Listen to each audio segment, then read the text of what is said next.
کہہ رہی ہے, کہاں کہہ رہی ہے, اسی فرش ازا پہ کہہ رہی ہے. یعنی شہزادی کا یہ عمل بتا رہا ہے, اے حسین کو رونے والوں, اے حسین کے عزاداروں, اے حسین کے ماتمداروں, یہ فرش ازا کوئی معمولی جگہ نہیں ہے, بلکہ اس پہ بیٹھ کے حسین کے خالق سے, حسین کے صدقے میں جو دعا مانگی جاتی ہے وہ کبھی اس کی بارگاہ سے رد نہیں ہوتی. اسی لیے ہم دعا گو ہیں کہ صاحب خانہ نے جس خلوص نیت, محبت اور عقیدت کے ساتھ اس مجلس ازا کا, اس نظر و نیاز کا اہتمام کیا ہے, ان کی اس خدمت کو شہزادی کونین اپنی بارگاہ میں مستجاب فرمائے. اور اب تمام مومنات جہاں کہیں دور دراز سے چل کر آ کر اس مجلس ازا میں بیٹھی ہوئی ہیں, آپ کی آمد کو, آپ کے گریے کو اور آپ کی تمام جائز حاجات کو شہزادی کونین اپنی بارگاہ میں مستجاب فرمائے. کل مومنین و مومنات پر رزق و روزی, صحت و سلامتی اور خدا کی رحمتوں کا اور نعمتوں کا نزول ہو. ہم جیے تو آل محمد کے لیے, جان دے تو آل محمد کے لیے, اور ہم سب کو کبھی کوئی غم نہ ہو سوائے غم حسین کی. اب وہی دعا کہ جس پر آمین کہنا دور حاضر میں ہم سب پر واجب ہے, اور وہ دعا کیا ہے کہ بار الہا بے وارث نہیں ہے, ہمارا وارث, ہمارا وقت کا امام پردہ غیبت میں موجود ہے. امام زمانہ کے ظہور میں تاجیل ہو, برائے ظہور تاجیل امام زمانہ بآواز بلند صلوات.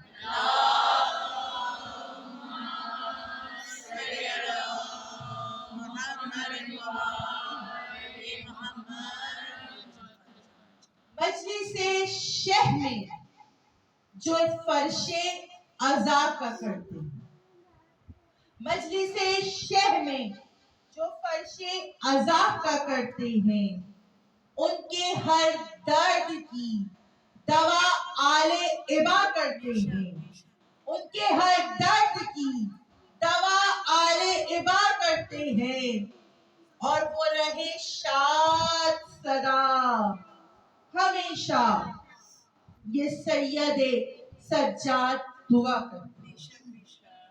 مومنات گرامی, جیسے کہ آپ کو معلوم ہے کہ آج کی یہ مجلس منسوب ہے ہمارے اس امام سے کہ ہمارا مولا ایسا کہ آپ دیکھیے کہ پروردگار عالم نے جو اس پوری کائنات کو بنایا, تو ایک مرتبہ میرا اور آپ کا رب یہ ارشاد فرماتا ہے کہ ہم نہیں خلق کرتے جنوں اور انسانوں کو الا لعابدون, کہ اگر وہ عبادت نہ کرنے والے ہوں. یعنی معلوم یہ ہوا کہ پروردگار عالم نے آپ کو اور جنوں کو یعنی اپنی مخلوق کو ایسے ہی خلق نہیں کر دیا. آپ کی خلقت کا ایک مقصد ہے کہ پروردگار عالم یہ چاہتا ہے کہ آپ اس کے عبادت گزار بندے بنے. یہی ہے نا قرآن کی آیت, تو جس کی تفسیر میں نے آپ کے سامنے پیش کی کہ اللہ میاں یہ چاہتا ہے, ہمارا رب یہ چاہتا ہے کہ ہم اللہ کی عبادت کریں. اب بہت معذرت کے ساتھ ہمیشہ یہاں سے بیان ہوتا رہا عبادت کیجئے, عبادت کیجئے, عبادت کیجئے, لیکن یہ بات کھل کے یہ نہیں بتائی جا رہی کہ بھائی عبادت کون سی کیجئے. اب ہم نے یہ سمجھ لیا کہ ہم ہر وقت مصلی عبادت پہ بیٹھے رہے تو ہم بہت بڑے عابد ہیں, ہم پورے سال روزے رکھتے رہے تو ہم بہت بڑے عابد ہیں, ہم ہر سال حج کرنے بیت اللہ کے لیے چلے جائیں زیارت کے واسطے تو ہم بہت بڑے عابد ہیں, ہم بہت زیادہ رقم نکال رہے ہیں, زکوٰۃ دے رہے ہیں, خمس دے رہے ہیں تو ہم بہت بڑے عابد ہیں. عابد کا مقصد آپ نے کیا لیا؟ اللہ کہہ رہے ہیں نا کہ عبادت کرو, تو اب عبادت کرو تو کون سی عبادت کرو؟ بس مصلی پہ بیٹھے رہو, نماز پڑھتے رہو, روزہ رکھتے رہو, حج کرتے رہو, زکوٰۃ نکالتے رہو, کیا صرف مفہوم عبادت یہی ہے؟ مفہوم عبادت فقط پروردگار عالم کی عبادت نہیں ہے. عبادت کے دو حصے ہیں.